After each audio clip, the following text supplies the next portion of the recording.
Episode के start में जब लैन अपनी स्टेप सिस्टर रूरू के मुंह पर पानी फेंकती है तो उसका डैड को भी गुस्सा आ जाता है और वह गुस्से में लैन के ऊपर ग्लास मारने लगते हैं तो मुंबई आकर उसे कैच करके उसे बचा लेता है। फिर वो अपने फादर इन लॉ से डिनर की माजरत करके लैन का हाथ पकड़कर उसे बाहर ले जाता है। बाहर जाकर लैन उससे अपना हाथ छुड़ाकर बोलती है कि मुझे कहाँ लेकर जा रहे हो, मैंने तुमसे कहा था ना कि मैं अब अपने डैड के घर पर ही रहूंगी। मुंबई कहता है कि जब यहाँ पर हर एक से तुम्हारी लड़ाई रहती है और मैं अभी भी तुम्हारा हस्बैंड हूँ तो फिर तुम यहाँ क्यों रहना चाहती हो। मगर लैन बोलती है कि ये इसके और इसके डैड का पर्सनल मैटर है, इसलिए वो बीच में ना आए। मुंबई को ये सुनकर बहुत ही गुस्सा आता है। लैन जाते जाते उससे कहती है कि वो जल्द से जल्द अब डिवोर्स पेपर साइन करके उसे भिजवा दे, क्योंकि वो अब उसके साथ कहीं नहीं जाने वाली। ये कहकर वो वहाँ से चली जाती है और मुंबई चोट खाकर अपने सेक्रेटरी के पास जाकर अपने दिल का बोझ हल्का करता है। तो उसका सेक्रेटरी, जिसका नाम लिमिंग होता है, उससे बोलता है कि बॉस, आपको अपना हैंड ट्री में मारने की क्या ज़रूरत थी। तो मुंबई बोलता है कि वो लड़की होकर मुझे धमकियां पर धमकियां दिए जा रही थी। अब मैं भी देखता हूँ कि वो मुझे डिवोर्स के लिए कब तक फोर्स करती है। मैं भी अब साइन नहीं करूँगा। इस पर लिमिंग बोलता है कि बॉस, आपको पता है कि मैडम लैन आज रात कहाँ रुकेंगी। तो वो बोलता है कि नहीं, मुझे नहीं पता। तो लिमिंग उसे बताता है कि मैडम आज रात अपने दोस्त सीचू के होटल में रुकेंगी। सीचू का नाम सुनते ही मुंबई के कान खड़े हो जाते हैं और वह लिमिंग को फौरन से ऑर्डर देता है कि वह लैन और सीचू पर नज़र रखे और वो इन दोनों की हल पर की खबर उसे लाकर दे। रात को जब मुंबई सोने के लिए लेटता है तो उसे सोच सोचकर बेचैनी होती रहती है कि लैन और सीचू कहीं होटल में अकेले तो नहीं, और वो करवट पर करवट बदलता रहता है और बिलाखिर उससे बर्दाश्त नहीं होता तो वो उठकर होटल जा पहुंचता है। उधर लैन अपने डैड के बिहेवियर के बाद सैड बेटी सीचू के होटल में ड्रिंक करने लगती है और इसे बताती है कि उसके डैड ने कैसे अपनी स्टेप डॉटर के लिए अपनी सगी बेटी पर भी हाथ उठाया और उसे ग्लास भी मारने वाले थे, और इसी दुख में वो कुछ ज़्यादा ही ड्रिंक कर लेती है। तो सीजू उससे बोलता है कि अब बस भी कर दो और ऐसा करो कि तुम आप रेस्ट कर लो। ये कहकर वो उसे रूम में ले जाने लगता है। तो इसी टाइम पर मुंबई भी वहाँ पहुँच जाता है और आते ही वो लैंड को वहाँ से ले जाने लगता है। तो सीजू कहता है कि तुम्हारी तो इससे डिवोर्स होने वाली है, इसलिए तुम इसको नहीं लेकर जाओ। इसमें मुंबई कहता है कि अभी मैंने डिवोर्स पेपर साइन नहीं किए हैं, इसलिए ये अभी भी मेरी वाइफ है और मैं अपनी वाइफ को अपने साथ लेकर जा रहा हूँ। ये कहकर वो उसे गोद में उठाकर वहाँ से ले जाता है।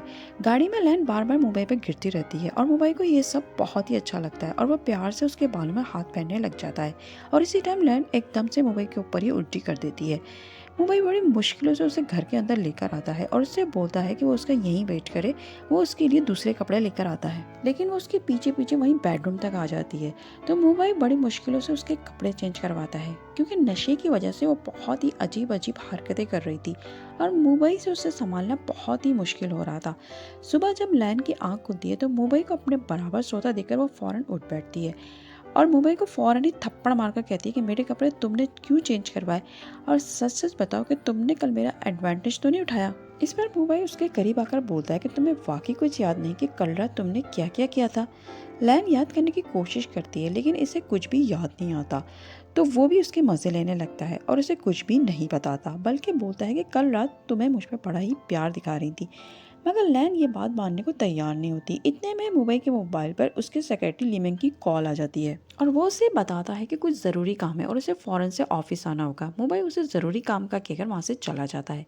ऑफिस जाकर उसका सेक्रेटरी से बताता है कि उनके राइवल कंपनी के ऑनर शिताई ने एक प्रेस कॉन्फ्रेंस की थी, जिसमें उसने बताया था कि उनकी कंपनी एक नई प्रोडक्ट मार्केट में लाने वाली है जो कि हर तरीके से मूव कंपनी से बेहतर होगी, बल्कि उनसे पहले ही मार्केट में आएगी, क्योंकि इसमें डॉक्टर लैन ने हमारी हेल्प की है। ये सुनते ही मुंबई लेमिंग से कहता है कि मैंने तुम्हें डॉक्टर लैन से कांटेक्ट करने का बोला था। सिताई से पहले हमें अपनी प्रोडक्ट को मार्केट में लाना होगा और इसके लिए हर कीमत में डॉक्टर लैन से कांटेक्ट करने की कोशिश करनी होगी। मुंबई घर आता है तो लैन उसके सामने आकर बोलती है कि डिवोर्स का क्या हुआ, तुमने पेपर साइन किए। तो मुंबई उससे कहता है कि ठीक है, कल तक पेपर तुम तक पहुंच जाएंगे। ये कहकर वो जाने लगता है तो लैन उसके सामने आकर उससे बोलती है कि तुम हर बार इसी तरह कह के भाग जाते हो। मुझे लगता है कि तुम मुझे डिवोर्स देना ही नहीं चाहते, बल्कि तुम मुझे पसंद करने लगे हो। मगर मुंबई कहता है कि ऐसा बिल्कुल भी नहीं है और ऐसा तुम ख्वाब में भी नहीं सोचना। नेक्स्ट सीन में हम देखते हैं कि लिविंग मुंबई को आकर बताता है कि डॉक्टर लैन का पता चल गया है और वो आजकल जोहैंग रिसर्च सेंटर में होती हैं। इधर सिताई के असिस्टेंट भी डॉक्टर लैन की लोकेशन आकर उसे बताता है। सिताई बोलता है कि अब मू कंपनी को हराने का वक्त आ गया है और मुंबई और सिताई दोनों ही एक ही वक्त में डॉक्टर लैन से मिलने जोहांग लेबोरेटरी पहुंच जाते हैं और एक दूसरे से पहले जाने के चक्कर में भागने लगते हैं। मगर इन दोनों को लैब के अंदर जाने की परमिशन नहीं मिलती क्योंकि अंदर एक एक्सपेरिमेंट चल रहा होता है। वो दोनों बाहर ही एक दूसरे से लड़ना शुरू कर देते हैं। दरअसल लैन ही असल में वही डॉक्टर वैन लैन होती है जिसे दोनों मिलने आए थे।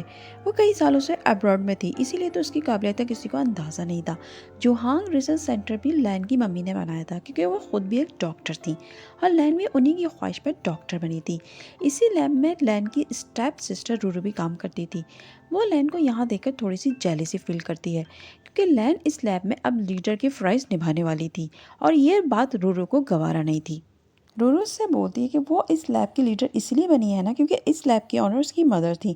मगर लैब का इंचार्ज लैन से कहता है कि डॉक्टर लैन, आप इन सबको एक एक्सपेरिमेंट करके दिखाई दे ताकि इन सबको आपकी काबिलियत का अंदाज़ा हो सके। लैन इस बात के लिए मान जाती है। उधर मुंबई और शिताई को अंदर जाने पर परमिशन नहीं मिलती तो वो बाहर से ही झांकने लगते हैं। लैन इन सबको एक एक्सपेरिमेंट करके दिखा रही होती है तो रूरू जेली में उसकी बोतल का एसिड चेंज कर देती है और लैन को पता भी नहीं चलता।